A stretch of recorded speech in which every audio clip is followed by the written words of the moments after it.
সুপ্রিয় দর্শক আসসালামু আলাইকুম। এই মুহূর্তে পাওয়া আবহাওয়ার সর্বশেষ তথ্য আপডেটে আপনাদের সবাইকে স্বাগতম। সুপ্রিয় দর্শক, আপনারা যারা নতুন ভিউয়ার্স আছেন আমাদের চ্যানেলটি সাবস্ক্রাইব করে দিবেন, সেই সাথে কোন জেলা থেকে দেখছেন কমেন্ট করে জানাতে ভুলবেন না।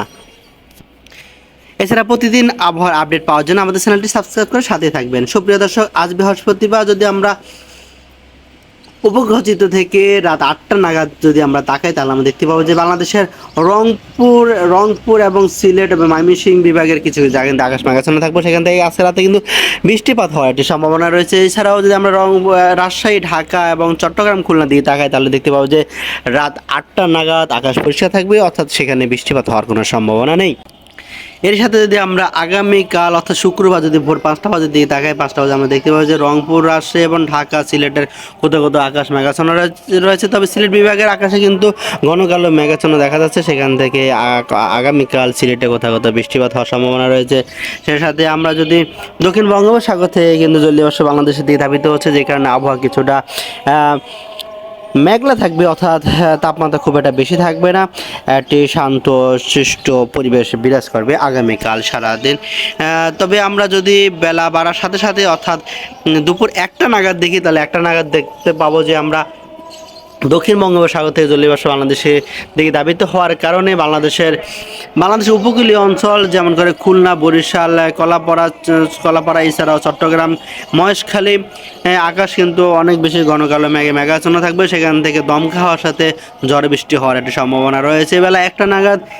এই সাথে আমরা যদি দেখি রংপুর, রাজশাহী এবং সিলেটের বিভাগের আকাশ কিছুটা মেঘাচ্ছন্ন থাকবে, তবে ভারী বৃষ্টিপাত হওয়ার সম্ভাবনা নেই দুপুর 1টা নাগাদ। সে সাথে যদি আমরা রাত 9টা নাগাদ আমরা দেখি রাজশাহী, ঢাকা, চট্টগ্রাম, খুলনার আকাশে কিছুটা শান্ত থাকবে।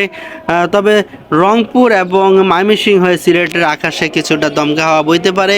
এর সাথেও কিছু কিছু জায়গায় কিন্তু রাত 9টা নাগাদ মেঘাচ্ছন্ন দেখা যেতে পারে। সুপ্রিয় দর্শক, আমরা যদি শনিবারের দিকে একটু তাকাই, শনিবার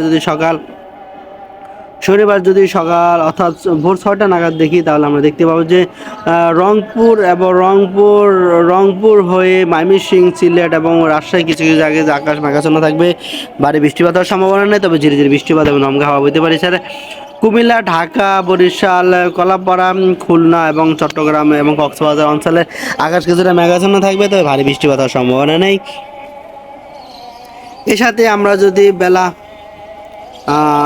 10টা নাগাদ দেখি শনিবার, তাহলে আমরা দেখতে পাবো যে বাংলাদেশের আবহাওয়া কিছুটা শান্ত থাকবে, অর্থাৎ রংপুর, রাজশাহী, ঢাকা, চট্টগ্রাম, খুলনা, বরিশাল, সিলেট সব কোথাও তেমন একটা আকাশে মেঘাচ্ছন্ন নেই এবং ভারী বৃষ্টিপাতের সম্ভাবনা নেই, তবে কিছুটা মেঘাচ্ছন্ন থাকবে সারা দেশ, যেখানে তাপমাত্রা থাকবে কিছুটা নিম্নমুখী। সে সাথে যদি আমরা বিকাল 3টা নাগাদ দেখি, বিকাল 3টা নাগাদ কিন্তু উপকূলীয় অঞ্চলে কিছুটা আবহাওয়া পরিবর্তন হবে। সে সাথে আমরা দেখতে পাই রাজশাহীর আকাশে মেঘমুক্ত থাকলেও ঢাকা এবং ঢাকার আশেপাশে, তারপরে যদি আমরা বলি খুলনা, চট্টগ্রাম, কক্সবাজার আকাশ কিছুটা মেঘাচ্ছন্ন থাকবে, সেখান থেকে ধীরে ধীরে বৃষ্টিপাত হতে পারে। সেক্ষেত্রে দমকা হাওয়া বওয়ার একটি সম্ভাবনা রয়েছে, তবে ভারী বৃষ্টিপাত হওয়ার সম্ভাবনা নেই। সুপ্রিয় দর্শক, এ ছিল আগামী 24 থেকে 48 ঘন্টা আবার পূর্বাভাস। যে যেখানে আছেন ভালো থাকবেন, সুস্থ থাকবেন। আল্লাহ হাফেজ।